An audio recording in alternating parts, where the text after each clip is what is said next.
сәлеметсіздер ме оқушылар, қалдарың қалай? Бүгін бізде қоғам және құқық сабағы. Сабақтың тақырыбы жақсылық пен жамандық түсінігі. Жалпы балалар, жақсылық пен жамандықтың не екенін барлығымыз білеміз, иә? Жақсы не екенін, жаман не екенін барлығымыз керемет түсінеміз және ұғынамыз, иә? Сондықтан бүгінгі сабақ қысқаша түрде өтеді. Сендер білесіңдер, түсінесіңдер деп ойлаймын. Жаман мен жақсыны айыра білесіңдер деп ойлаймын. Сонымен мен оқимын, балалар, сендер тыңдаңдар. Жақсылық пен жамандық жеке адамдар мен әртүрлі топтардың іс-әрекетіне, әлеуметтік құбылыстар мен қатынастарға адамгершілік тұрғысынан берілетін этикалық баға болып есептелінеді екен, саналады екен, балалар.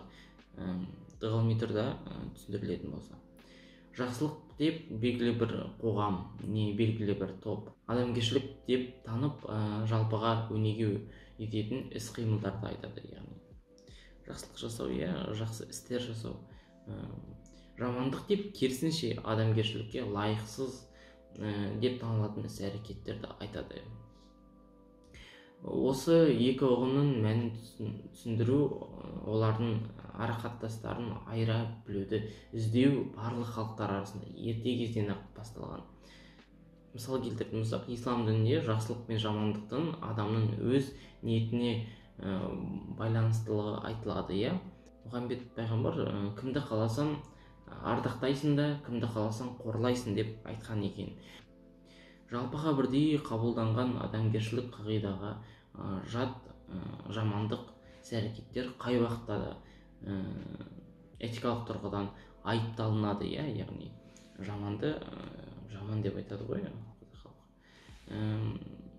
Солай бола тұра, бұл категориялардың белгілі тұрақты өлшемі жоқ, әсіресе жеке адамның субъективті ой-пікірі тұрғысынан келгенде. Яғни бір адамға бір кісі жақсы болып көрінеді, бір адамға ол жаман болып көрінеді деген сияқты, Жақсылық пен жамандықтың аясы бірде тарылса, бірде ұлғайып отырады.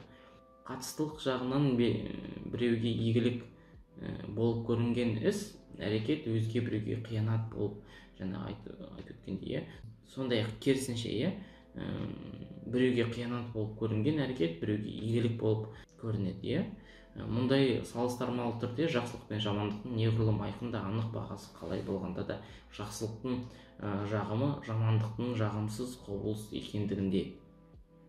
Сондықтан жағымды жақсылыққа адам жаны әрдайым құштар, яғни жақсылық жасауға әрдайым адам құштар болып тұрады екен.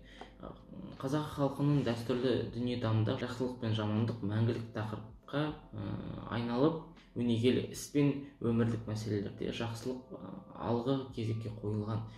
19 ғасырда өмір сүрген қазақ шайыры Майлықожа бұл туралы былай деген екен, болар.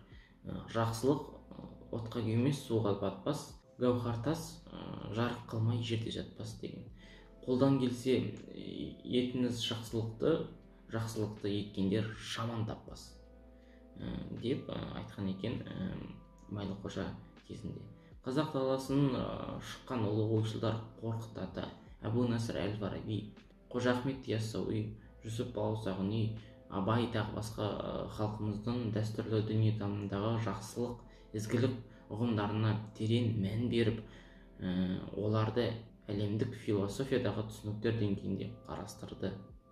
Олардың пікірінше олар жеке адамның жақсылыққа ұмтылуы, ізгі істерді жасауға құштарлығы әділетті қоғам құрудың басты шарты екен.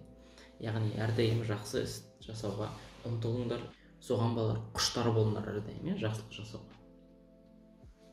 Осымен балалар, сабағымыз аяқталды. Түсінген боларсыңдар, жақсылық не, жамандық не. Мен білемін, сендер күнделікті жақсы істер жасайсыңдар, Ол қарапайым заттар болсын. Біреудің сөмкесін көтересу, жолдан өткізу, немесе көшеде біреуге көмектесу, адресін айтып беру деген сияқты, сондай қарапайым заттардың жасау өзі жақсылық, Сондықтан жақсылық жасауға асығыңдар. Балалар, бүгінгі сабақ осы. Назарларыңа рахмет. Келесі сабақта кездескенше.